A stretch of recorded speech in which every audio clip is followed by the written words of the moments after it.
Haytham Faraj. He's a lawyer and retired U.S. Marine Corps officer. Haytham, it's really good to see you. Thank you for being with us on the program.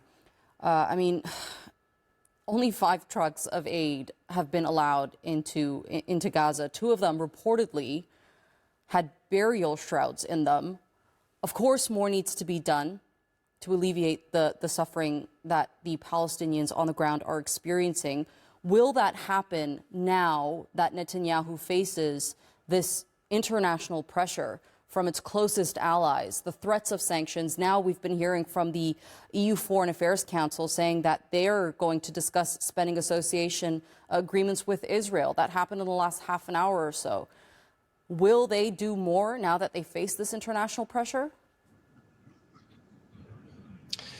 Thank you for having me. Well, the Israelis do more, and that's an interesting question, because at the same time that Netanyahu faces pressure from the Europeans and to a certain level from the Americans, he is under extreme pressure from his right-wing cabinet, which is necessary to maintain the government. So he is in a precarious position. How much do you let in to quiet or silence the European criticism and the Americans while maintaining the coalition government of right-wing ministers who are demanding the complete annihilation of the Palestinian population in Gaza and reoccupation of Gaza? And so what you're seeing with these 5 trucks, and I don't even want to talk about it, 5 trucks for a population of about 2 million people is laughable when nothing has gone in for 2.5 months.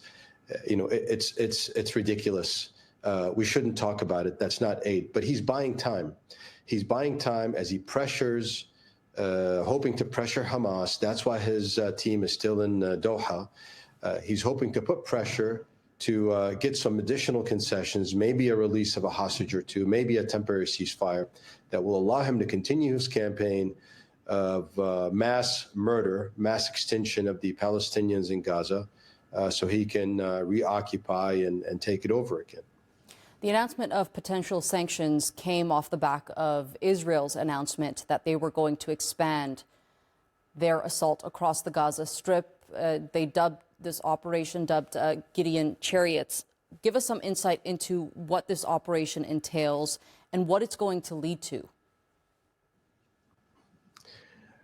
Yeah, I think it's noteworthy that they haven't started the operation, even though the time to start has come and gone.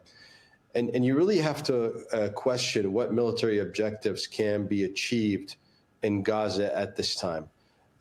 What they haven't been able to achieve in a year and a half isn't going to be achieved by raising Khan Yunis. Clearly, Hamas is still underground. Clearly, Hamas is able to blend into the population.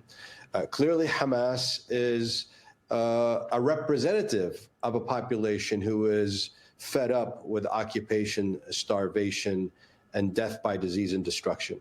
And so what this is again, further pressure to try and get concessions from Hamas for a temporary ceasefire, release of the hostages, rather than a permanent ceasefire that might undermine his ability to maintain his current government. I don't see any military objectives being achieved from another invasion of the areas they're targeting, except to increase the suffering and to pressure Hamas.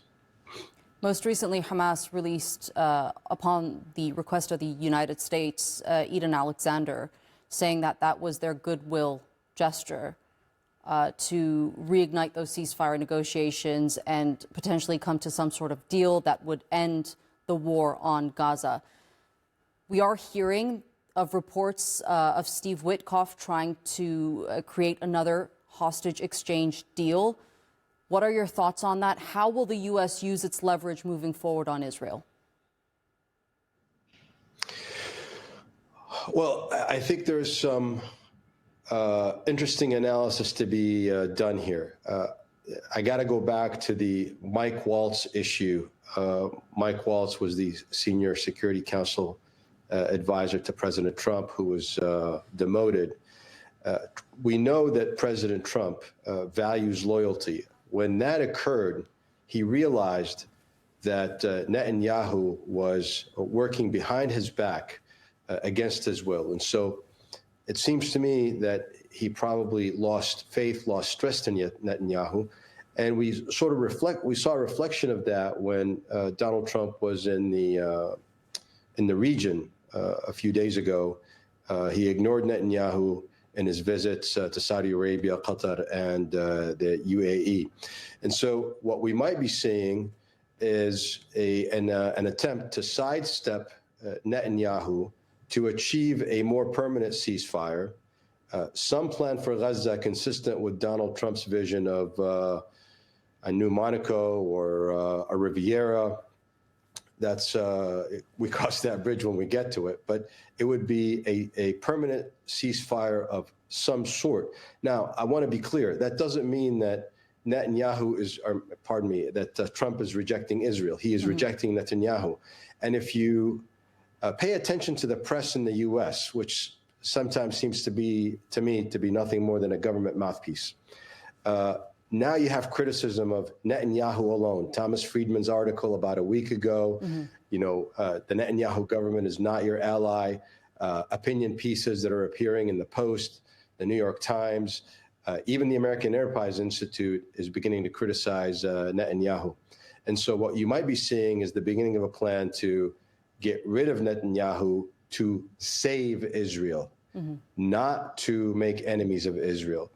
I said this from the very beginning in this war. The strategic end of this war will see Israel weakened, and I think we're going in that direction. And now that we're almost there, the United States will come to Israel's aid by getting rid of Netanyahu and the right-wing government to say, look, we're back to the liberal democracy that it is. It's a civilized country worthy of European favor.